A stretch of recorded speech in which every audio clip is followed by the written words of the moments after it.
방송에서 제공하는 투자 정보는 투자 판단에 대한 조언입니다. 방송에서 제공하는 주식의 가치, 가격 상승 및 가격 하락에 대해서는 방송사에서 보장하지 않습니다. 이 시각 헤드라인 뉴스입니다. 한국거래소는 10일 선물 가격 5% 이상 하락으로 오후 1시 4분 37초부터 5분간 유가증권 시장 프로그램 매도 효과 효력이 정지된다고 공시했습니다. 정부는 세계보건기구가 코로나19에 대해 팬데믹을 선언한 것에 대해 우리 방역 조치가 달라지는 부분은 없을 것이라 강조했습니다. 감염병 위기 단계가 이미 심각 단계로 올라간 만큼 이에 따른 방역 조치에 전력을 기울이겠다는 입장을 보였습니다. 코로나19가 퍼지며 한국의 소비 심리가 OECD 회원국 가운데 가장 크게 꺾였습니다. 10일 OECD에 따르면 지난달 한국의 소비자 신뢰지수는 한 달 전 대비 0.4포인트 하락한 99.6포인트였습니다. 한국은행이 유동성 확대를 위해 은행이 한은에서 대출을 받을 때 제공해야 할 적격 담보증권 범위를 확대키로 했습니다. 한은은 은행들의 한은에 대한 담보 제공 부담을 덜어주고 산업은행과 중소기업은행, 수출입은행 등의 채권 발행 여건을 개선하는 데에도 기여할 것으로 기대한다고 말했습니다. 시청자 여러분 안녕하십니까. 오늘장 내일장 출발하도록 하겠습니다. 서정덕입니다. 조금 전에 전해드렸다시피 그리고 잘 알고 계시다시피 지금 보도 채널부터 해서 각 채널들에서 코스피 사이드카 얘기가 나왔습니다. 사이드카 지금은 효력이 끝이 난 걸로 보이는데 일단은 많이 밀립니다. 오늘 시장은 사이드카 이후로 조금 이제 시장이 진정되는 모습도 보여지고 있는데 일단 WHO의 코로나19 팬데믹 선언 부분이 지난 간밤에 뉴욕 증시를 끌어내렸고요. 유가 다시 상승하는 부분도 시장이 악재로 작용을 하고 있는 모습입니다. 그리고 트럼프 대통령의 긴급 기자회견이 우리 시간으로 오늘 오전 10시에 있었는데 이 부분을 사실 시장은 좀 기다리고 있었던 모습이죠. 미 선물 같은 경우에도 급락 이후에 사실 야간에 올라가고 있었고요. 우리 장 초반에 좀 눈치 보기를 하면서 오히려 빨간불을 좀 보여주는 종목들도 많이 있었습니다. 그런데 트럼프 대통령의 기자회견에서 코로나19에 대한 재정부양 정책이나 여러 가지 금융적인 지원의 구체적인 방안은 나오지 않았고요. 이 자리에서 유럽발 입국을 금지한다 등 코로나19에 대한 우려 섞인 이야기들이 오히려 많이 나오면서 시장에서는 코로나19가 아직까지 굉장히 심각한 상황이구나 라고 인식을 하기 시작을 했습니다. 우리 시장도 그 시점을 지금 기준으로 해서 어마어마하게 꺾여 내려왔고요. 지금 1800선을 오늘 보나라고 이야기가 나올 정도였는데 오히려 지금 이 시각에는 1700 보는 게 아닌가라는 우려 섞인 목소리가 함께 나오고 있습니다. 삼성전자 오늘 장중에 5만 원 붕괴되면서 49,500원대까지 밀려 내려가기도 했고요. 마침 오늘이 선물 옵션 동시 만기일입니다. 변동성 굉장히 극심한데 한 가지 놀라운 건 외국인 같은 경우에는 지금 콜옵션을 오히려 오후 들어서 사고 있다는 겁니다. 지수가 올라가는데 오히려 베팅을 하고 있다는 건데 좀 포지션이 바뀔까요? 이 부분을 좀 하나하나씩 봐야 될 것 같습니다. 코스피부터 확인해 보도록 하죠.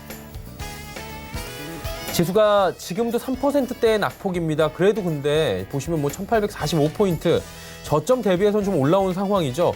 하루간의 흐름을 좀 정리해 보도록 하겠습니다. 보시면 장 초반에 갭으로 사실 밀면서 출발은 했습니다. 워낙에 전일에 유럽 증시 그리고 유럽 증시 같은 경우에는 이태리 증시가 밀리고 혼조세를 좀 보이긴 했지만 미국 증시가 워낙에 크게 밀렸습니다. 또 급등 이후에 급락이 나왔고 전일 올라갔던 부분 전부 다 토해낸 상황이기 때문에 우리 시장 갭으로 밀면서 1900 이하에서 출발을 했는데 자 보시면 9시부터 10시 사이에는 좀 갈팡질팡하는 모습도 보여줬습니다. 저 때까지만 해도 1900선 회복을 할 수 있을 것 같다. 트럼프 대통령이 조금만 긍정적인 얘기를 해준다면 구체적이라면 이라는 시장의 기대가 있었지만 그 얘기가 전혀 나오지 않고 오히려 유럽 쪽에서의 입국을 한 달 동안 제한한다. 라는 봉쇄 차원이죠. 그러다 보니 코로나19에 대한 우려가 극심해지면서 빠져내려오기 시작을 했고 한 번 1차 급락으로 1827, 25까지 내려온 뒤에 1810선까지 밀렸다가 사이드카 발동 이후에 지금 조금씩 안정을 찾아가는 모습입니다. 자, 그렇다면 수급을 좀 봐야 될 것 같은데 오늘도 외국인은 어마무시하게 팝니다. 6,847억 원 팔고 있고요. 선물 쪽에서도 2,894계약을 지금 팔고 있습니다. 하지만 콜옵션 쪽에서 47계약 정도를 지금 사고 있는데 요거 좀 보셔야 될 것 같고요. 풋 쪽에서도 지금 팔고 있는 상황입니다. 요거 좀 확인을 해보면서 제가 이 부분은 사실 앵커가 잘 할 수 있는 부분이 아니기 때문에 잠시 뒤에 전문가들과 좀 이야기를 더욱더 나눠보도록 하겠습니다. 개인은 3,770억 원을 현재 사고 있습니다. 어제도 1조 원을 샀죠. 다음 보도록 하겠습니다. 연기금 그리고 프로그램 매도 지금 들어오는 가운데 삼성전자 그래도 낙폭 많이 줄인 겁니다. 5만 1,000원대까지 지금 순식간에 다시 올라온 상황이고요. 그나마 다행이죠. 4자에서 5자로 바뀐 게. SK하이닉스는 낙폭 줄이고 있고요. 삼성바이오로직스 장 초반에 뭐 고합권 수준에서 움직이다 살짝 밀리고요. 네이버가 좀 아쉽네요. 16만 5,000원. 다음 볼까요?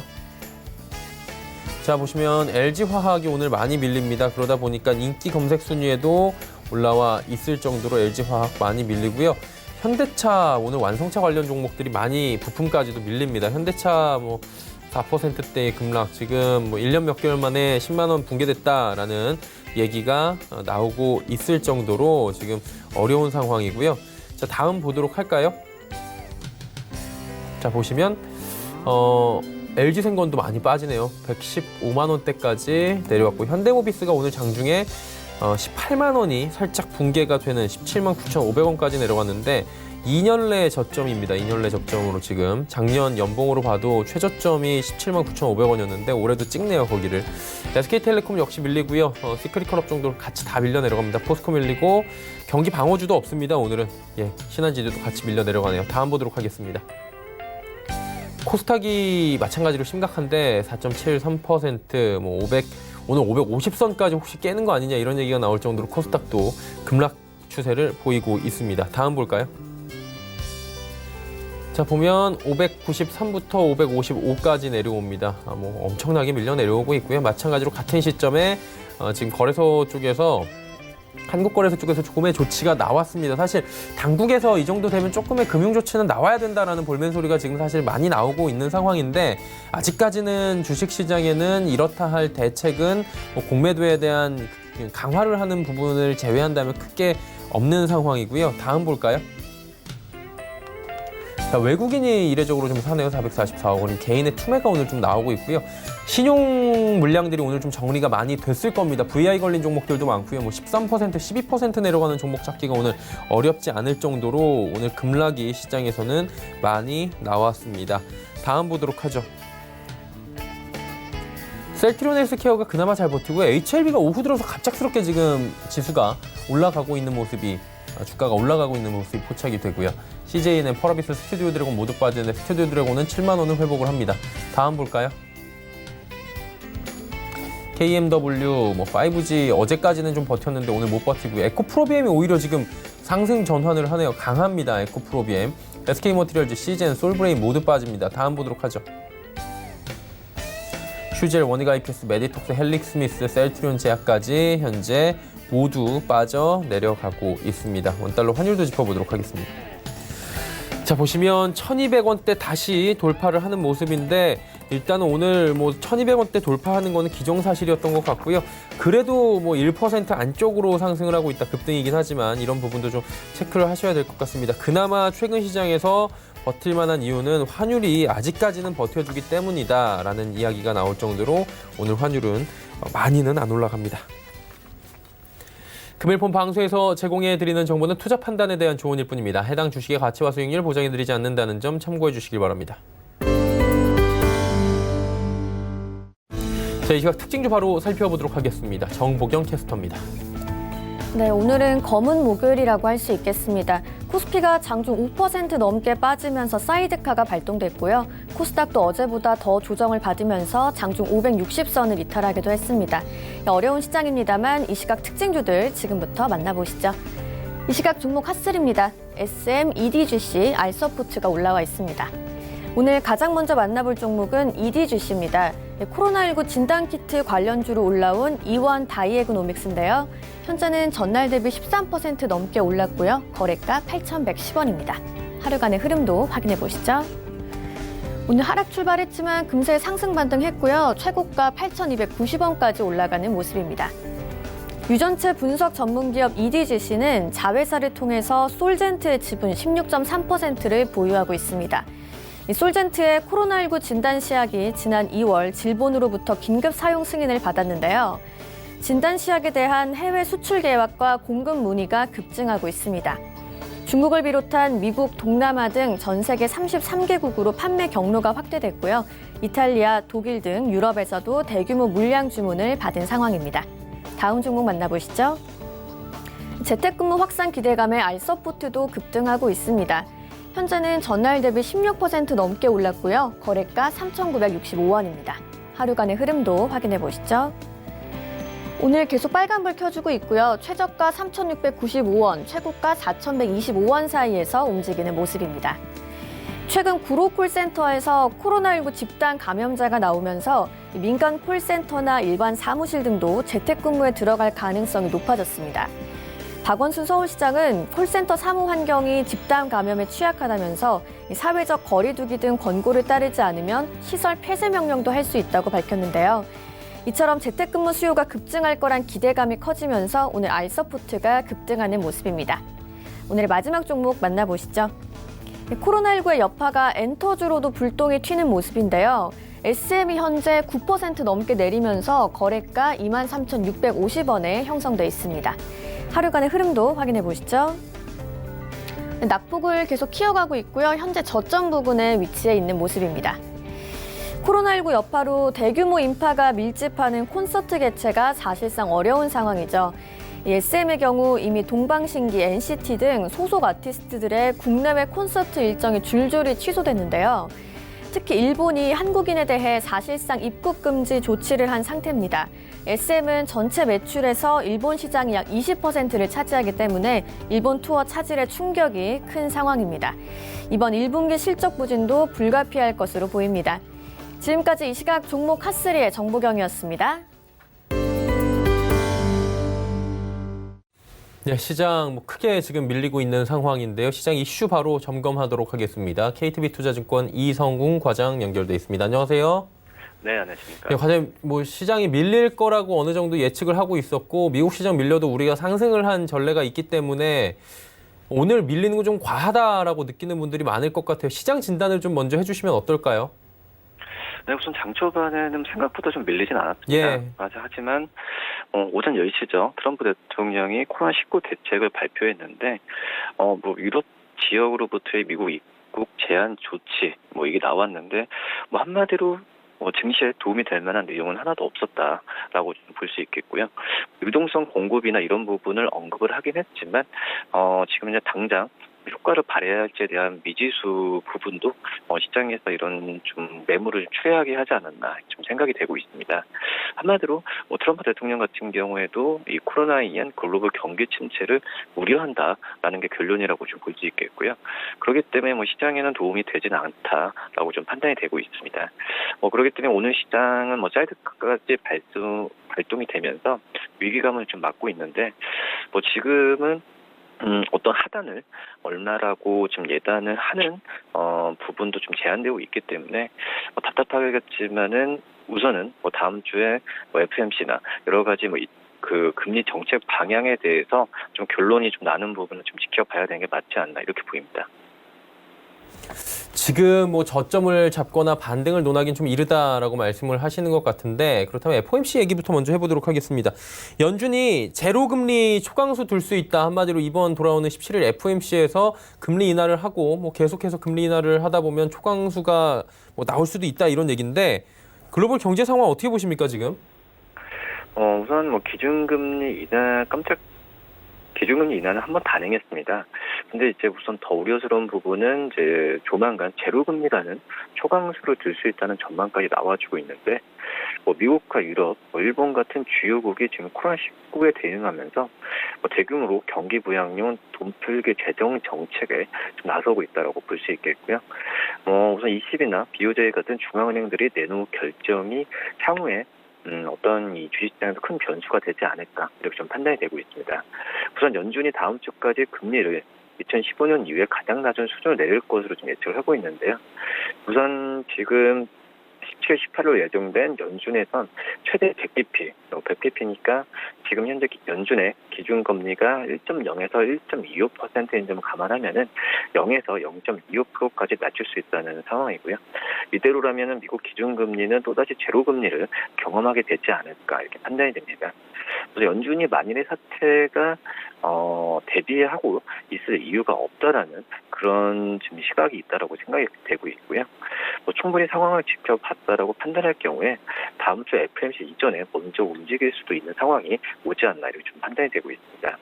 이어서 FOMC 회의 때까지는 별다른 조치 취지 않는다면은 어떤 좀 더 지켜보자는 입장이 될 거라고 판단이 되고 있는데, 그렇기 때문에 어떤 다음 주에 연준의 그런 회의가 이 시장에서의 좀 관심사가 맞다라고 좀 판단이 되고 있습니다.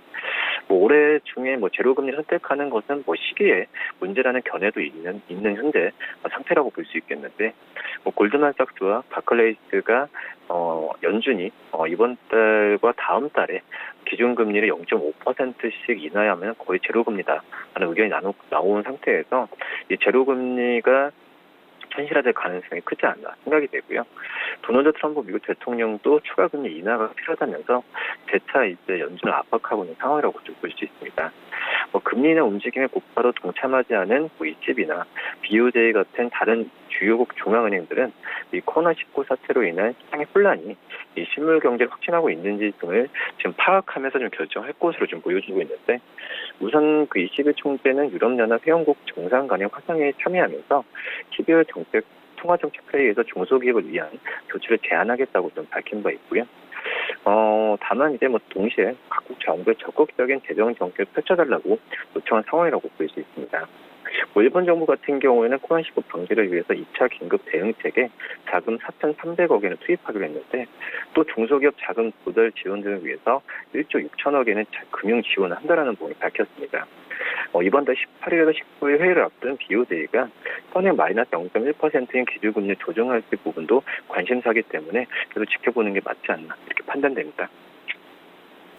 그리고 미중 무역 분쟁 얘기 지금 살짝 들어가긴 했지만, 이게 또 계속해서 이런 상황이 지속이 될 경우에는 우리나라가 세계 반도체 1위 국가가 미국을 제치고 될 것이다.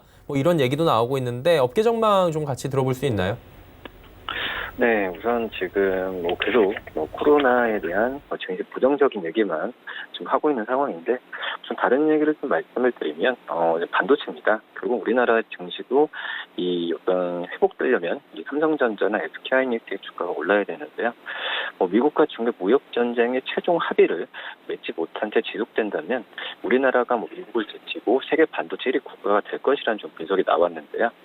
미국의 반도체 업체들이 중국 기술 기업과 거래하지 못하면 이 매출이 줄어들고 또 일자리가 감소하는 부작용에 대해서 우려가 지금 크다라는 목소리가 좀 나와주고 있습니다. 우선 지금 현재 미국 정부가 중국과의 반도체 거래 제한을 광범위하게 좀 계속하고 있는 상황이라고 볼 수 있겠고요. 지금 이제 미국 기업들의 경쟁력이 약화된다는 의견이 많습니다.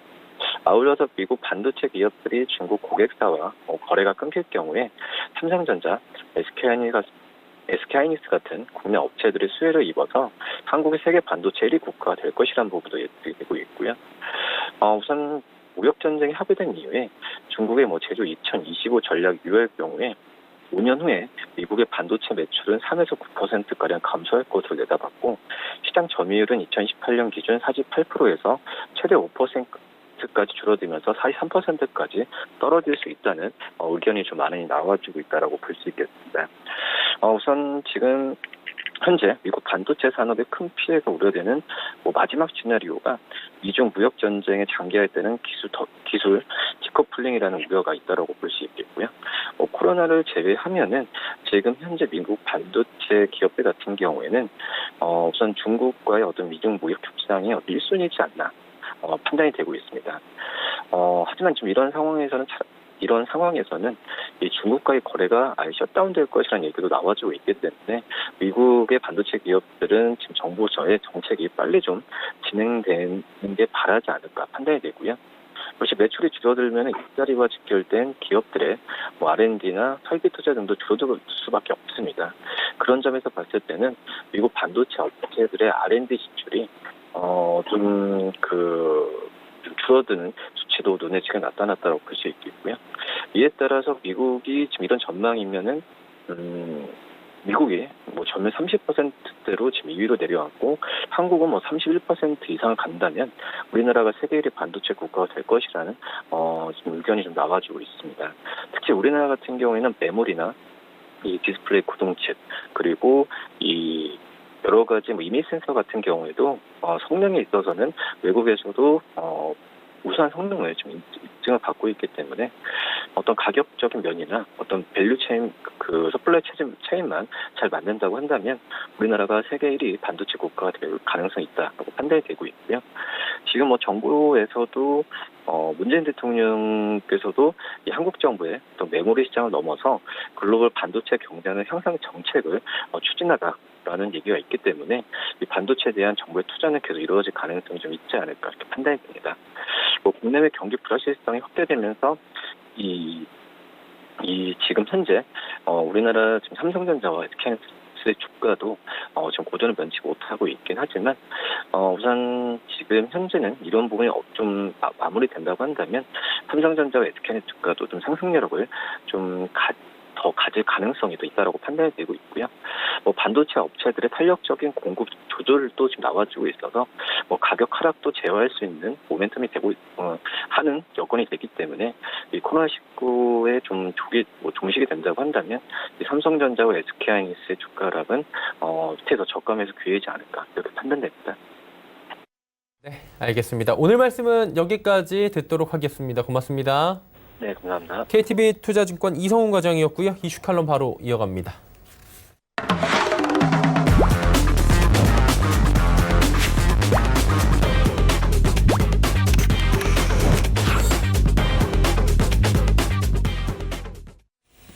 이슈 칼럼 시간입니다. 미중산업경제연구소 조용찬 소장 함께합니다. 소장님 안녕하세요.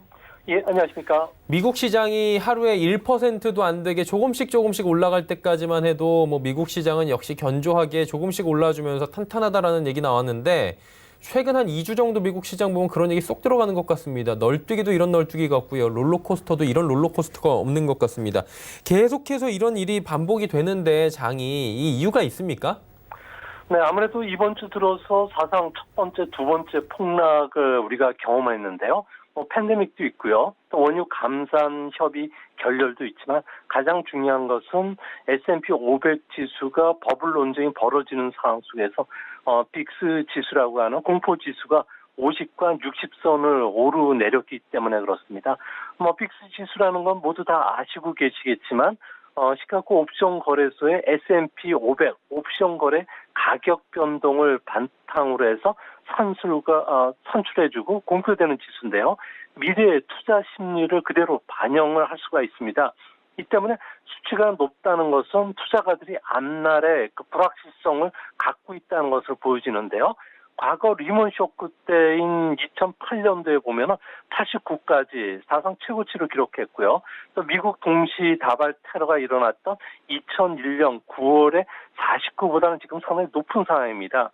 이 때문에 뭐 기업 실적이 계속 악화되고요. 미국 경기뿐만 아니라 세계 경기의 하락 압력을 받고 있기 때문에 뭐 빅스 지수가 올라갈수록 위험 자산보다는 안전 자산으로 자금들이 대거 몰릴 수밖에 없는 그런 현실입니다. 그렇다면 지금 가장 궁금한 건 주가 변동성이 굉장히 지금 확대가 되고 있는 상황인데 이게 좀 중장기로 갈까요? 아니면 어느 정도에서 일단락이 될까요? 네, 그 미국 같은 경우에는 지난 9년간 전 세계 투자 자금이 가장 선호했던 주시장입니다. 주식이 채권보다 싸진 것도 있지만 선진국 주요 중앙은행들이 초저금리 정책 그리고 대규모 국채 매수가 채권 풍기 현상을 불러왔는데요. 이 때문에 나머지 돈들이 주식으로밖에 관심을 갖지 않을 수 없었던 겁니다. 뭐 팬데믹도 있고요. 또 공조 금융 완화라는 투자가들 같은 경우에는 이제 이걸로 인해서 더 이상 채권보다 주식이 매력적이 않다는 점을 인식을 하고 있기 때문에 당분간 주식시장에 역회전이 걸렸다고 판단이 되는데요. 우려스러운 점은 2008년 리먼 쇼크 이후에 전 세계 연기금뿐만 아니라 해치 펀드들이 위험 관리에 가장 많은 시간을 할애하고 있다는 점이 가장 큰 악재가 되지 않을까 보여집니다. 뭐 리먼 쇼크와 같이 예상할 수 없었던 블랙스완이 지금 일어났다는 건데요. 이렇게 되면 모든 자산이 일제히 하락하기 때문에 고전적인 방식의 포트폴리오 구성은 전혀 의미가 없다는 거죠. 그런 측면에서 보면 주식뿐만 아니라 채권, 상품, 외환도 모두 위험하다고 보고 수치화를 매겨놨기 때문에 위험 수치가 앞으로 올라가지 않도록 계속 줄인다는 점에서 우리나라 같은 경우에도 CDS 프레임이 높아져 있는 상태에서는 아무래도 국제 투자가들이 한국 비중을 줄일 수밖에 없고요. 우리뿐만 아니라 중국, 일본, 인도, 브라질도 같이 동시적인 현상이 되기 때문에 앞으로 최소한 팬데믹 현상이 종식되거나 최소 정점을 꺾었다는 신호음이 울릴 때까지는 이런 상황이 조금 지속되지 않을까 보십니다. 예. 그리고 이제 다우지수 얘기를 조금 더 해보면 오늘도 4%가 넘게 5%대 급락을 했었죠. 어제는 4% 급등이고 그 전날은 7%대 급락이고 5% 안팎의 이런 급등락이 지금 이어지고 있는데 과거에 이런 전례가 좀 있었는지 궁금하고요. 그리고 미국 증시가 폭락했을 때 이전의 주가 수준을 회복하기까지는 시점이 얼마나 걸렸습니까? 네, 이번 말고 그 이전에 30년간 미국 증시에서 5% 이상 폭락을 경험한 횟수는 50여 회 정도로 상당히 많습니다. 경기가 좋든 나쁘든 5% 넘게 폭락한 날로부터 주가가 회복되는 과정을 보면요. 6개월 뒤에는 평균 한 6.2% 상승했고요. 12개월 뒤에는 평균 11.7%나 올랐다는 겁니다. 어떤 폭락이라도 시간이 걸릴 뿐 반드시 회복이 됐는데요. 다만 경험 법칙에 비춰보면은 전 세계가 거시 경제 환경이 좋았을 때 주가 회복이 빨랐다는 겁니다. 미국의 ISM 제조업 경기가 55를 넘었을 때는 폭락 뒤인 6개월간 주가는 8% 넘게 상승했고요. 또 12개월 뒤 평균 주가 상승률을 보면 거의 17% 정도에 달했다는 겁니다. 결국 거시 경제 환경과 관련해서 현재 전 세계적으로 동조화된 금리나 재정 확대 정책을 펼치고 있기 때문에 대유행이 어느 정도 마무리된 시점에서는 변동성이 좀 줄어들면서 주가가 V자형 회복도 충분히 가능하다는 점도 꼭 염두에 두시기 바랍니다. 다우가 지금 고점 대비해서 20% 넘게 내리면서 약세장 진입했다. 그리고 나스닥과 S&P 500도 이제 곧 진입한다라는 얘기가 나오고 있지 않습니까? 결국에 증시 폭락이 경제나 소비에 영향을 줄 텐데 이 부분은 어떻게 해석하는 게 좋겠습니까? 네, 통계학자들 같은 경우에는 그 상관계수를 상당히 많이 주목하고 있는데요. 주가와 경기의 그 상관관계가 상당히 높습니다. 그 중에서도 주가 소비는 0.97, 1이면은 같이 움직인다는 건데요. 현재 이런 움직임이 일어나고 있다는 겁니다. 미국의 가계 순자산이 명목 GDP 대비로 보면 500%에 달하는데요. 전 세계에서 가장 높습니다. 가계나 금융자산에서 주식 비중이 30% 넘게 차지하기 때문에 그런데요. 이 때문에 미국 주가가 하락하면은 역자산 효과로 인해서 개인 소비는 물론이고 미국 경제, 세계 경제에도 좀 부정적인 영향을 줄 수밖에 없게 됩니다. 미국의 GDP의 60%가 개인 소비가 차지하는데요. 그간 주가 상승은 소비 증가, 다시 경기 화랑, 여기에 기업 실적 증가, 또 주가 상승에 따른 선순환 흐름을 이어갔지만 이런 현상들은 현재 소비를 늘려도 미래 소비 수준을 그대로 유지할 수 있다는 전제하에 일어났다는 겁니다. 이제 이런 전제가 끊어지기 시작하고 임금 상승 속도가 꺾이고 그렇다면 소비가 미국 경제를 더 이상 이끌 수 없다는 점에 시장은 주목할 수 있다는 점에서 금리 인하보다는 미국의 실질적인 개인 소비와 관련된 지표들이 좋아져야지만 주가가 좀 더 빠르게 회복되지 않을까 보여집니다. 그렇다면 이번 팬데믹 공포, 이 쇼크를 얼마만큼 빨리 털어내느냐, 이 부분이 경기가 계속해서 확장하느냐 아니면 수축 국면으로 가느냐 이렇게 이해를 해도 된다는 거죠? 네, 그렇습니다. 미국 같은 경우는 가계 부분의 부채가 리먼 쇼크 이전의 수준을 뛰어넘는 사상 최대 수준입니다. 다만 가처분 소득 대비로 보면은 2007년 130%보다 좀 낮은 수준이라는 거죠. 미국 경제를 이야기할 때는 고용, 임금, 금리, 주가 수준의 다양한 지표가 있지만 아무래도 개인 소비를 빼놓고는 설명을 할 수가 없는데요. 개인 소비와 직접적인 관계를 갖고 있는 저축률만 보더라도 주택 거품으로 과도한 소비, 투자가 일어났던 2006년부터 2007년 평균이 한 30% 정도였는데 지금은 이것보다 더 낮다는 겁니다. 이 때문에 트럼프 같은 경우에는 연말까지 급여세를 950조 원 정도 감면해주는 대규모 감세안을 의회 승인을 빨리 받아야 되는데요. 문제는 이뿐만 아니라 금리 인하도 추진이 돼야지만 개인 소비뿐만 아니라 주가도 올라갈 수 있는데 문제는 그 미 의회가 12일서부터 그 휴회에 들어가기 때문에 아무래도 이런 그 법안들이 제출이 좀 늦어질 수 있다는 점에서는 앞으로 미국 경제와 관련해서 경기 확장이 더 연장되는지 부의장 주가 회복이 일어나는지는 아무래도 의회의 그 결심에 달려 있지 않나 이렇게 보여집니다. 지금 뭐 미국 같은 경우에도 긴급사태 선포를 하고 있고요. 유럽에서의 입국까지 지금 막겠다라는 얘기지 않습니까? 그만큼 지금 코로나19 사태가 위중한 건데 대통령 선거 있잖아요, 올해. 여기에 어떤 영향을 준다고 보십니까? 네, 미국 같은 경우에는 뭐 걸프 전쟁, 이라크 전쟁과 같은 전쟁이 일어나면 현직 대통령의 지지율은 올라갈 수밖에 없습니다. 하지만 다른 유형의 비상사태가 일어났을 경우에는 악재로 받아들이게 되는데요. 아무래도 미래 경제에 대한 불안감이 커지고요. 생활 불편이 커지기 때문에 비판이 늘어날 수밖에 없다는 겁니다. 이 때문에 그 미국인들 같은 경우에는 트럼프가 그동안에 많은 것을 했지만 오히려 지금 이번 쇼크로 인해서 질병통제예방센터의 예산을 삭감을 요구해왔다는 점을 지적하고 있고요. 또 국가안전보장회의에서 우한폐렴과 관련된 경고를 무시했다는 점을 언론들이 집중 부각을 시키고 있습니다. 이로 인해서 트럼프 대통령 같은 경우에는 지지율이 크게 떨어질 것으로 보여지고요. 반대로 전국민 의료보험제도를 이전부터 계속 주장해왔던 민주당의 대선 후보들은 오히려 유리하게 전개될 가능성이 큽니다.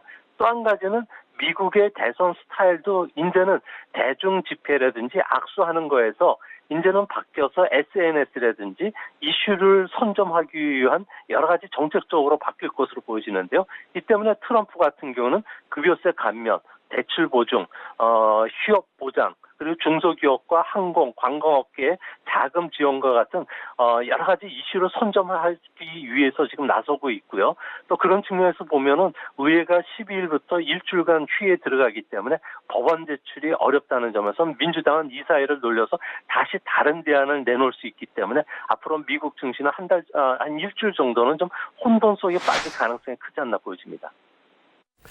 그리고 국제유가 한번 여쭤보고 싶은 게 사실 어제 WTI가 한 4% 빠진 걸로 지금 나오고 있는데 사실 이 정도 빠지면 급락급락 얘기 나오는데 그 전전일에 뭐 20%대 폭락을 했기 때문에 조금 무뎌지는 것 같습니다.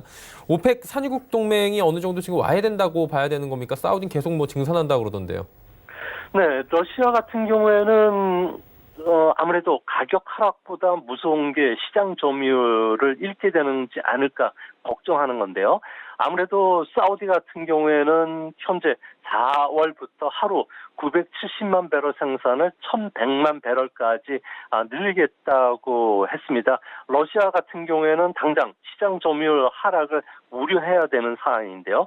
이 때문에 시장에서는 감산에 동의하지 않은 러시아가 사우디에 정말 화가 났는지 그리고 이번 기회를 통해서 수급 구조상 공급 위기로 인해서 유가 하락의 주범이라고 지정되어 왔던 미국 수일 오일 업계를 이번에 제대로 손봐주겠다는 오펙 중심의 그런 논리가 작동된 것은 아닌가 의심하고 있는데요.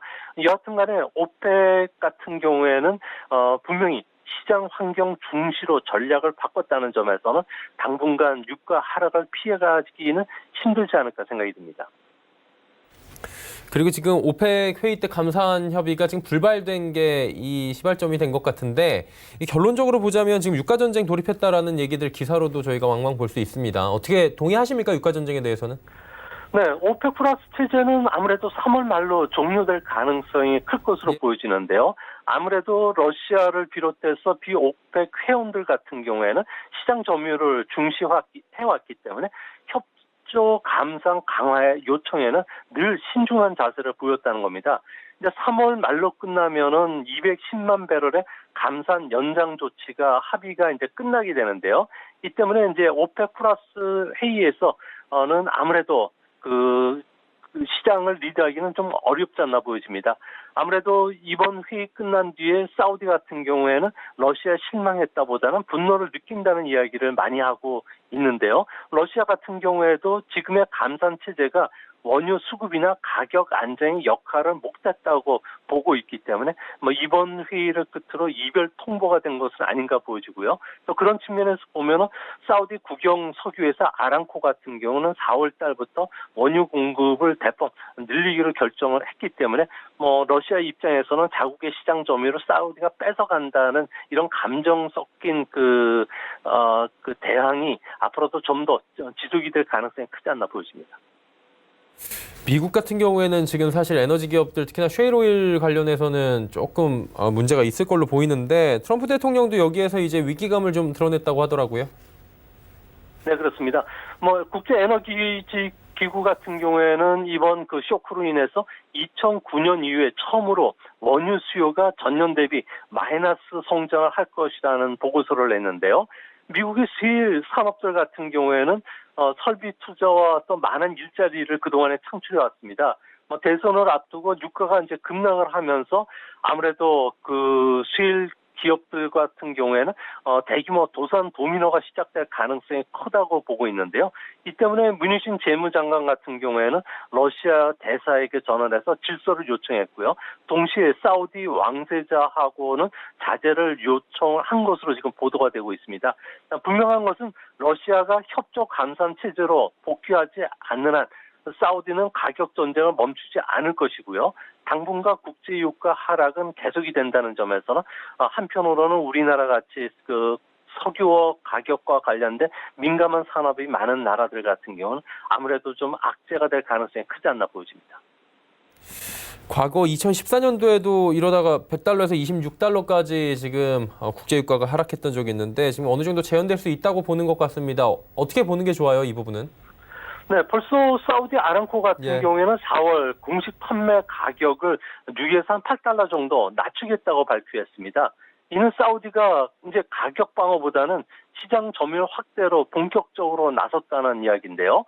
뭐 달라스 미국 연준 그 보고서에 따르면 미국의 셰일 석유 같은 경우에는 설비 투자에 나서는 가격대가 평균 53달러에서 55달러 정도라고 합니다. 뭐 이익을 낼 수 있는 평균 손익 분기점도 50달러 전후인데요. 40달러 이하에서 이익을 낼 수 있는 셰일 기업은 14%에 불과하다고 합니다. 이제 오펙과 셰일 오일 산업들 간의 치킨 레이스가 이제 본격적으로 펼쳐지기 때문에 뭐 가격 폭락뿐만 아니라 정크 펀드로부터 자금을 차입을 한 중소 채굴업자 같은 경우에는 미국에서 부실 문제, 그다음 부도 도미노에 직면할 가능성이 큰데요.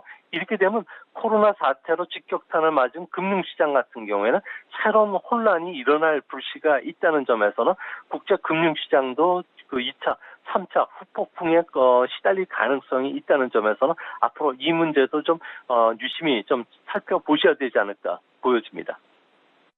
미국 한번 여쭤볼게요. 미국에서 트럼프 대통령 같은 경우에는 지금 코로나19에 대해서 방역도 잘 되고 있고 우리는 대응을 잘하고 있고 곧 종식시킬 것이다. 뭐 이런 얘기들을 합니다.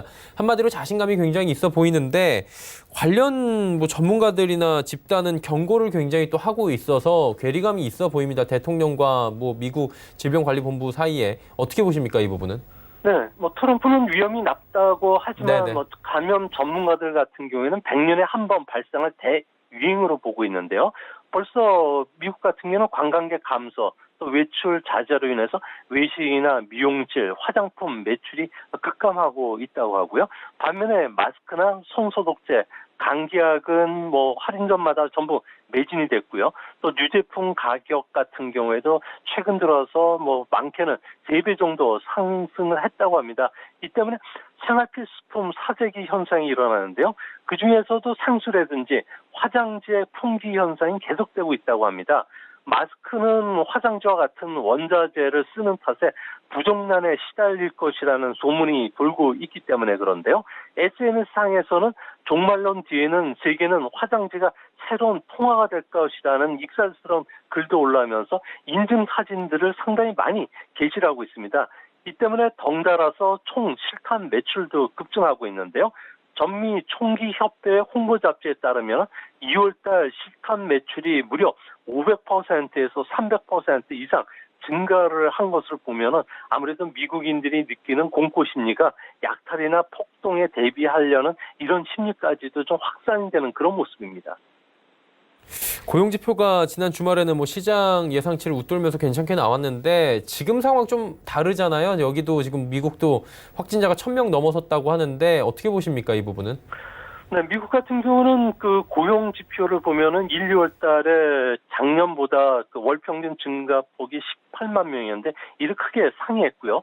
실업률도 1월보다 0.1%포인트 하락한 3.5, 사상 그 가장 안정적인 수준을 보여주고 있습니다. 미국은 2월 기준으로 1억 5천만 명 이상을 고용하는데요. 그중에 20%를 차지하는 게 도매, 숙박, 음식, 엔터테인먼트 쪽입니다. 최근 들어와서 3월 들어와서 사회 활동을 자제한 영향을 지금 직격탄을 받고 있는데요.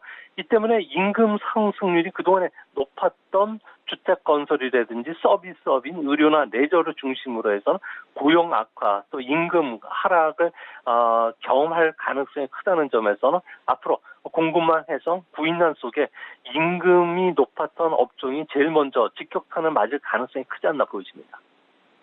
지금까지의 지표는 코로나19가 어느 정도 반영이 안 된 부분도 있지만 일단 뭐 경기 상황으로 보면 그렇게 나쁘지 않았거든요. 지금까지의 상황은. 기준금리 한 번에 50bp 내렸고요. 트럼프 대통령 그리고 시장은 17, 18일 FOMC 정규 회의에서도 금리 훨씬 더 낮춰라라고 압박을 하고 있습니다. 이 부분은 저희가 어떻게 봐야 되는 겁니까? 정당한 요구라고 보실까요? 네, 대선을 앞두고 있는 트럼프 입장에서는 제로 금리를 요구할 수밖에 없는 상황인데요. 아무래도 기업들의 그 부도 도미노 현상을 막고 또 개인 소비를 부추기기 위해서 이런 전략을 쓸 수밖에 없잖아 보여집니다. 벌써 코로나 쇼크 같은 경우에는 아무래도 해외 수요 감소로 지금 미국에 다가오고 있고요. 공급망 훼손에 따른 생산 능력 저하도 지금 나타나고 있습니다. 이제 앞으로 3월달 이후의 상황을 보면요. 미국도 교통망 차단뿐만 아니라 소매 점포 폐쇄로 인해서 매출 감소가 일어날 수밖에 없는 상황이고요. 여기에 더 나가서 경기 침체라든지 금융기관들의 파산이 된다면 개인 소비 감소를 피하기는 어렵습니다. 마지막으로는 아무래도 그 디플레이션 현상이 일어나면서 제품 가격 하락이라는 5가지 피해가 본격화될 가능성이 큰데요.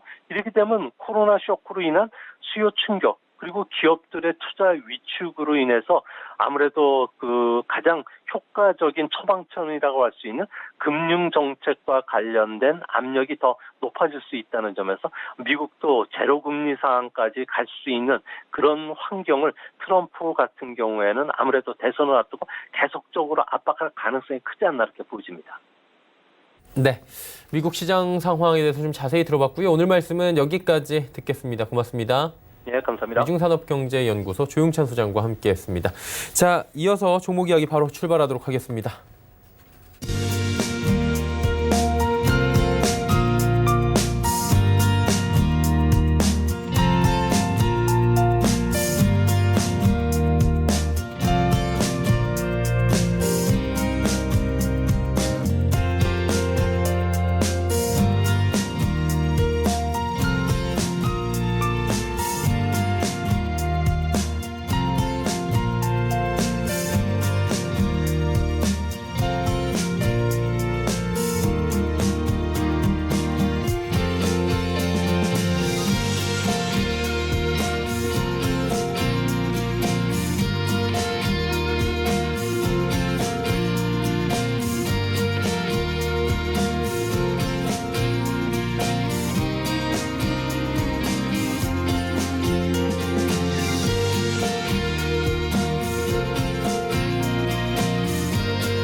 예, 종목 이야기 바로 출발해 보도록 하겠습니다. 마태투자연구소 주마태 대표와 함께합니다. 어서 오세요. 안녕하십니까? 예, 시장 상황이 워낙에 좋지 못하다 보니까 참 종목 얘기하기가 조심스럽긴 한데요. 뭐 오늘 당장 산다는, 뭐 매수한다라는 개념보다는 이런 종목이 그래도 시장에선 괜찮다라는 의미로 한번 가보도록 하겠습니다. 하나하나 가볼까요? 네, 어려운 상황 속에서 헤쳐나갈 수 있는 종목, 세 종목을 엄선해서 안내드리도록 하겠습니다. 첫 번째 종목은 우정바이오가 되겠는데요. 우정바이오는 바이러스 감염 관리 전문 기업인데 국내에서 코로나19 바이러스 감염증 확진자 수가 꾸준히 증가하며 사태 장기화가 우려되고 있는 그런 상황입니다. 우선적으로 확진자들이 거쳐간 장소에 대해서 역학조사를 기반으로 바이러스 차단을 위한 방역 조치를 강화하고 있는데요. 동사는 메르스 당시 감염관리 서비스로 병원들의 정상 운영에 기여한 바가 있습니다. 20년 넘게 축적된 감염관리 노하우와 긴급했던 메르스의 위기 대응 경험을 바탕으로 이번 코로나19도 과학적인 데이터와 관련 전문가를 투입해서 대응하고 있고 그와 관련 감염 방지 서비스를 제공하고 있습니다. 동사는 현재 대형 종합병원 및 지방 거점병원, 또 국가지정 격리 병상 등의 감염관리 서비스를 담당하고 있고 또 고난이도 작업인 모든 미생물을 없애는 멸균 작업을 수행 중에 있습니다. 또 동사는 고위험군 감염 바이러스의 유출을 방지하는 시설 구축 노하우와 또 의약품 GMP 생산 시설에서 활용하는 고차원 멸균 프로세스로 감염관리 서비스를 보유하고 있죠. 무엇보다도 직접 개발한 과산화수소 증기 멸균 기기를 이용해서 멸균을 진행하고 사멸 검증에 대한 입증, 또 멸균 후에 잔류물의 유무 등 안전성 검증에 대한 멸균 검증 보고서를 제공하는 것이 타사와 다른 차별화된 서비스를 할 수 있겠습니다. 이는 의료기관뿐만 아니라 어린이집, 영화관, 음식점 등 집단 감염 위험에 노출되어 있는 다중 이용시설까지 적용 가능해서 슈퍼, 전자파 등장을 차단할 수 있겠습니다. 또 백신 개발이 힘든 상황에서 바이러스를 막는 가장 유일한 방법은 안전하고 과학적인 멸균 서비스뿐임을 감안할 때 동사에 축적된 사전 조치, 곧 사전 멸균으로 감염 확산 방지하는 서비스와 그리고 멸균 후에 또 사업장을 재개할 수 있게 하는 사후 조치 이 작업을 통해서 바이러스 확산 방지에 일조하는 그런 회사가 될 것으로 전망을 하고 있습니다. 차트의 흐름을 보시게 되면 전형적인 급등주의 패턴을 보여주고 있는데요. 11,200원까지 급등을 했다가 지금 이제 7,000원대 움직임을 보여주고 있습니다. 오늘 같은 폭락장에서도 현재 8% 상승을 유지하고 있는데요. 이 감염 서비스에 대한 좀 확대가 이루어지고 있고 또 동사에 지금 움직여가는 상황을 보게 되면 굉장히 바쁘게 움직이고 하고 있습니다. 코로나19 여파로 인해서 많은 사업장이 가동을 멈추거나 축소되고 있는 상황에서 동사는 굉장히 바쁘게 움직이고 있다는 그런 소식이 들려오고 있는데 오늘은 8% 상승을 하고 있고 또 윗골이 달고 밀리고 있습니다만 추가적인 상승이 가능한 그런 자리라고 말씀드릴 수 있겠습니다. 현재는 7,100원으로 움직이고 있는데 목표가는 8,100원 그리고 손절가는 6,200원으로 설정하고 대응을 해보도록 하겠습니다. 두 번째 종목을 안내해드리도록 하겠는데요. G3BNT가 되겠습니다. G3BNT는 세 개의 자회사를 통한 신약 개발을 진행하고 있는데요. 안과 및 희귀질환 관련 신약 개발을 하고 있는 안구거저 주체로제 RGN259라는 리젠트리 회사를 보유하고 있고 또 두 번째 회사는 레누스 테라피틱스라는 회사는 스포썸 표피 박밀증 치료제 RGN137을 그리고 오블라토라는 세 번째 자회사는 교모세포종 뇌졸중 치료제 OKN007을 개발하고 있습니다. 이 중에서 안구구조증 치료제 RGN259를 보유하고 있는 리젠트라는 자회사는 지금 현재 임상 3상을 진행 중에 있고요. 이 임상은 미국 내 15곳의 안과 전문 병원에서 700여 명의 안구건조증 환자를 대상으로 진행하고 있습니다. 이번 임상을 통해서 안구건조증 치료제 RGN259의 상업적 경쟁력이 확대될 것으로 전망이 되고 있는데요. 동사가 개발 중인 신약의 치료 기간은 15일 정도로 84일이나 걸리는 경쟁사 자이드라 대비 작용이 빠른 것으로 알려지고 있고 부작용도 적은 데다가 대부분의 안구건조증 환자에 적용이 가능한 특징이 있습니다. 전 세계 시장 규모는 약 3조 원에 달하지만 현재 미국 시장에서 판매되고 있는 치료제로 오리지널 품목으로서는 2개 제품만 존재하는 독과점 시장이고 투약 2주차에 확인이 되는 차별화된 경쟁력으로 해외 분석기관인 글로벌 데이터는 신약 출시가 이루어지면 시장 점유율 1위를 넘볼 수 있다고 예상한 바가 있습니다. 이 안구건조증 치료 신약 RGN259의 미국 임상 3상 진행에 있어서 피험자 350명을 이미 모집을 한 가운데 지금 순항 중에 있습니다. 금년 상반기 중에 환자 모집을 완료하고 또 3분기 중에는 임상 결과 탑9 발표를 목표로 하고 있다고 밝힌 상황입니다. 동사의 주가 흐름을 보시게 되면 코로나19 여파로 이런 바이오 기업들이 많이 하락한 가운데 어떻게 보면 동사는 저가 지지력을 바탕으로 해서 잘 버텨주고 있다 이렇게 보여주고 있고요. 이렇게 버텨주고 있는 이유는 아까 말씀드렸듯이 이제 상반기 중에 환자 모집 완료하고 3분기 중에 이제 임상 결과가 나오는 그런 긴박하게 돌아가는 어떤 시간의 타임라인과 관련되어 있다라고 볼 수 있겠습니다. 현재는 이제 24,000원대에서의 전후의 움직임을 보여주고 있는데 계속해서 저가 지지력을 확보하고 있기 때문에 이제 상승으로 턴할 수 있는 그런 상황에 놓여 있다라는 말씀을 드리겠습니다. 목표가는 27,000원, 그리고 손절가는 23,000원을 제시해 드리도록 하겠습니다. 네, 세 번째 종목 소개하도록 하겠습니다. 세 번째 종목은 MC넥스가 되겠습니다. MC넥스는 휴대폰 및 자동차용 카메라 모듈을 생산하는 기업인데요. 초소형 카메라 모듈을 생산하고 있고요. 최근에는 스마트폰 카메라 모듈 사용 업그레이드와 또 카메라 개수 확대에 따른 성장이 이루어지고 있습니다. 또 멀티 카메라 모듈 탑재 스마트폰 수요가 증가하면서 수혜를 입을 수 있는 상황인데요. 출시되는 이제 멀티 카메라 스마트폰이 전체 출하량이 40% 수준을 감안했을 때 모듈 수요 성장세는 계속해서 이어질 것으로 기대가 되고 있습니다. 최근 추세가 듀얼 카메라를 넘어서 트리플, 또 쿼드러플 카메라 채택이 늘어나고 있고 탑재 기기 및 카메라 수가 증가하고 있을 뿐만 아니라 또 고배율 줌 카메라, 또 3D 센싱 카메라, 또 고화수 및 조도 센서 등 이런 다양한 기능을 구현한 카메라가 탑재되고 있기 때문에 이 부분의 성장을 또 기대해 볼 수 있겠습니다. 베트남 신공장에 대한 실적 개선이 뚜렷하게 이루어지고 있는데요. 베트남 공장이 안정적 성장기에 진입하고 있고요. 특히 차량용 카메라 모듈, 그리고 첨단 운전자 보조 시스템 ADAS 도입에 따른 카메라 수량 확대, 그리고 이 분야의 베트남 신공장 이전을 통해서 수익성 개선이 되고 있다는 부분이 기대가 되고 있습니다. 또 고화소 초성화 등의 그 고성능 카메라 수요가 계속해서 증대되고 있는데요. 지금 멀티 카메라의 카메라 고상화가 진행되면서 스마트폰 시장 자체의 성장성은 부진해지고 있지만은 스마트폰 카메라 산업은 단가와 출하량이 동반 성장할 것이고 또 여기에다 3D 센싱 카메라 등 고사양 카메라가 늘어나고 있다는 점도 동사와 같은 카메라 모듈 부품 고체에는 긍정적인 요소로 작용하게 될 것으로 봅니다. 작년 매출은 처음으로 1조 원을 돌파하였고요. 또 이런 실적 기대감에 외국인 투자자들이 공격적으로 매수하고 있는 상황이 아닌가 보여집니다. 작년에 이어서 올해도 견조한 실적을 예상하며 매출 1조 원은 다시 또 무난히 달성할 것으로 전망이 되고 있습니다. 또한 시가총액 1조 원 돌파도 하나의 목표로 잡고 있는데요. 현재 시가총액은 현재 5,800억 전후에서 움직이고 있기 때문에 올해 1조 원 돌파를 기대한다 그러면 현재 주가 수준에서 거의 2배 가까운 그런 주가가 실현되지 않을까라고 조심스럽게 예상을 해봅니다. 자, MC넥스의 차트를 보시게 되면 계속해서 한 하방 경직성을 확보하고 있는 상황입니다. 오늘같이 코스닥 시장의 폭락 상황에서도 또 보합선을 유지하고 있습니다. 지금 32,500원의 상황에 놓여 있는데요. 동사가 이런 바닥에서 지지를 확보하는 그런 가운데 움직임을 보여준다 그러면 목표가는 이제 36,000원으로 설정했는데 36,000원의 목표가는 또 무난히 달성하지 않을까 조심스럽게 예상을 합니다. 또 손절가는 35,500원을 제시해 드리도록 하겠습니다. 예, 지난 시간에 파미셀 이야기 나눠봤는데 결과 궁금하고요.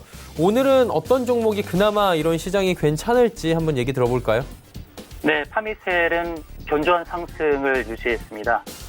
지난주 이제 목요일 조가 기준으로 본다 그러면 8,850원을 설정이 됐었고요. 또 목표가는 9,900원을 제시해 드렸었는데 제가 9,900원을 제시한 것은 이제 세 자릿수에서 네 자릿수로 넘어갈 때 하나의 자릿수 저항이 작용할 것이다라고 봤기 때문에 9,900원을 설정해 드렸는데요. 그 이후에 이제 1,850원까지 올라갔다가 다시 또 9,700원대로 하락을 했습니다. 목표가는 달성하고 지금 10,000원 이하에서 움직임을 보여주고 있는데 주봉에서 보시게 되면 일봉상에서의 큰 변화가 느껴지지 않고 오히려 추가적인 상승이 나올 것으로 보여지는 차트의 그런 모습입니다. 1차적인 목표가 9,900원을 달성했지만 다시금 또 상승의 그런 움직임을 보여주고 있기 때문에 다시 또 만 원을 넘어서서 11,000원대에 도전할 수 있는 그런 모양을 볼 수가 있습니다. 이처럼 파미셀이 이렇게 주가가 전체적으로 하락하는 가운데서 견조한 상승을 유지할 수 있던 것은 지난번에 제가 말씀드렸을 때 이제 강경변 치료제, 발기부전 치료제, 또 차세대 항암 면역 치료 백신의 본격적인 임상 진입이 성장의 동력이 될 것이다 말씀드렸는데 거기에다가 코로나19의 영향으로 유전자 진단 시약 수요가 늘어나면서 동사가 보유하고 있는 뉴클레오시드라는 같은 진단 시약이 또 각광을 받으면서 주가가 올랐습니다. 이것은 지금 뉴클레오시드라는 것은 지금 세계에서 지금 동사가 80%를 차지하고 있기 때문에 계속해서 각광을 받을 수 있는 어떤 진단 치약이다라고 감안했을 때 2차 회복효과 또 11,000원을 도전할 수 있는 상황입니다. 그렇기 때문에 1차적으로 목표가를 달성했더라도 또다시 9,700원은 또 매수의 기회가 아닌가라는 말씀을 드리겠습니다. 예. 파미셀 말씀을 해주신 거고요. 이번 주에 볼만한 걸 얘기를 아직 안 해준 것 같은데 어떤 종목을 볼까요? 네, 단기적으로 접근할 수 있는 종목으로서는 이제 우정바이오를 말씀드릴 수 있겠는데요. 우정바이오는 이제 바이러스 감염 관리 전문 기업이라고 말씀드렸고요. 지금 이 코로나19의 사태가 장기화될 수 있다는 그 우려가 지금 증폭되고 있습니다. 또 팬데믹, 또 세계 유행으로 진행될 수 있다는 발표가 나온 가운데 동사의 감염 관리 서비스에 대한 그런 관심과 또 동사의 서비스를 받으려고 하는 업체들도 많이 늘어날 것이다 이렇게 보고 있습니다. 현재 7,100원으로 움직이고 있지만 단기적으로 다음 주까지 8,100원의 목표가를 달성할 것을 기대하면서 단기 접근 추천 종목으로 우정바이오를 안내해드리도록 하겠습니다. 네, 우정바이오까지 이야기 나눠봤고요. 오늘 말씀은 여기까지 듣도록 하겠습니다. 고맙습니다. 고맙습니다. 주마태 대표와 이야기 나눠봤고요. 내일의 종목 330 이어집니다.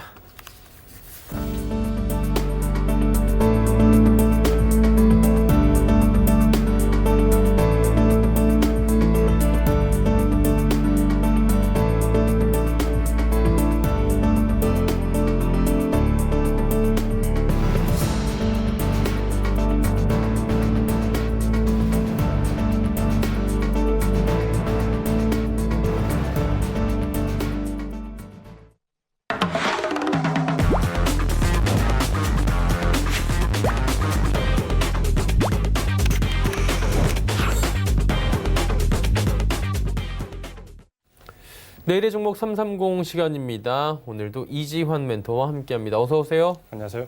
예, 주제부터 살펴볼까요? 유가 급락 직격탄 맞은 조선업종. 사실 뭐 많은 업종들이 유가 급락에 직격탄을 맞았지만 조선업종 완전 직격탄이죠. 예, 이번에 유가 급락을 사실 얘기하기 어려운 부분이었는데 그러다 보니까 불시에 나온 부분에 여러 가지 뭐 섹터, 제가 정유 화학 섹터도 말씀을 좀 드렸는데 어떻게 보면 이 조선업종이 하락폭으로만 따지면 가장 큰 직격탄을 좀 맞았다 이렇게 좀 볼 수가 있습니다. 조선업종은 대부분 한 10% 내외에 유가 급락하는 시기에 급락을 좀 보였습니다. 물론 오늘도 이제 급락을 하지만 이전의 급락분에서는 굉장히 큰 폭인데요. 이 오페크 감산 실패는 사실 예측을 하지 못했습니다. 이전에 오페크는 계속해서 사우디 주도로 감산을 했고 러시아가 여기에 묵시적으로 동의를 하면 사우디는 여기에 플러스 알파로 추가 감산을 하면서 서로 이렇게 잘 협의를 해왔는데 이번에 이제 러시아가 추가 감산에 합의를 하지 않자 사우디가 더 강하게 나가면서 어떻게 보면 전체적으로 극과 극의 대결로 밀어붙이면서 유가가 급락을 했습니다. 왜 이제 조선업종이 이렇게 크게 급락을 했나라는 부분을 보시면은 대부분의 조선업종들이 최근에는 수주량에서 드릴십과 해양 플랜트가 상당히 큰 부분을 차지하고 있습니다. 이 드릴십과 해양 플랜트는 어떻게 보면 이제 해저 유전을 개발하는 데 사용할 수 있는 배들 혹은 장비들인데 이런 부분들이 지금 이제 직격탄을 맞을 수 있다라는 부분이 실적에 가장 큰 영향을 줄 것이다라는 부분이 대두가 됐기 때문에 큰 폭의 급락을 또 했고요. 또 한 가지는 유가가 급락에 따라서 이 운영비, 유가의 급락에 따른 운영비가 좀 감소하면 전체적으로 이 조선업종에서 폐선하는 확률이 좀 줄어든다고 합니다. 그런 부분에서 폐선이 돼야 새로 배를 건축할 수 있는 조선업종이 활성화되는데 이런 부분에서 폐선 시기가 지연된다. 이 부분도 상당히 악재로 제도가 되면서 전체적으로 아마도 유가 급락과 관련해서 섹터 중에서는 가장 큰 폭의 하락을 보였다. 이렇게 말씀을 드리겠습니다. 네. 그렇다면 뭐 관련된 섹터나 종목 이야기 조금 더 나눠볼까요? 네, 특히 우리가 이제 알고 있는 한국조선해양과 삼성중공업 위주로 봐야 되는데 특히 예. 삼성중공업 같은 경우는 작년 11월 한 달 동안 세계 수주 1위에 올라서면서 이 LNG선을 기반으로 해가지고 상당히 좋은 실적을 좀 이끌어내기도 했었습니다. 이 부분이 지금 당장 1분기 어려움을 겪지만 1분기 이후에 좀 기대치를 가지고 있었는데 유가가 급락하면 지금 현재 가스 가격도 굉장히 큰 폭으로 내려가고 있기 때문에 전체적인 부분에서 아무도 수주량이 감소할 수밖에 없다라는 점에서 최근에 굉장히 하락 폭이 컸고 퍼가 낮아지면서 저평가 메리트를 가지고 접근하시는 분들이 있는데 아직까지는 펀더멘탈 개선될 때까지는 시간이 좀 걸린다. 이런 부분에서 조선업종은 그냥 관망만 좀 하자 이렇게 말씀을 드리겠습니다. 예, 알겠습니다. 조선업종은 관망 정도만 지금은 하는 게 좋겠다라고 말씀해 주셨고요. 오늘 말씀은 여기까지 듣겠습니다. 고맙습니다. 고맙습니다. 네, 이지환 멘토와 이야기 나눠봤습니다. 금일 본 방송에서 제공해드린 정보는 투자 판단에 대한 조언이었습니다. 해당 주식의 가치와 수익률 보장해드리지 않는다는 점 참고해 주시길 바랍니다. 저희가 준비한 소식은 여기까지입니다. 잠시 뒤에는 마감 임박 60분의 승부 바로 이어집니다. 채널 고정해 주시길 바랍니다. 고맙습니다.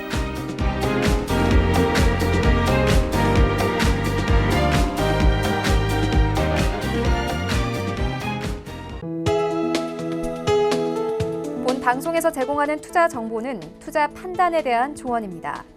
방송에서 제공하는 주식의 가치, 가격 상승 및 가격 하락에 대해서는 방송사에서 보장하지 않습니다.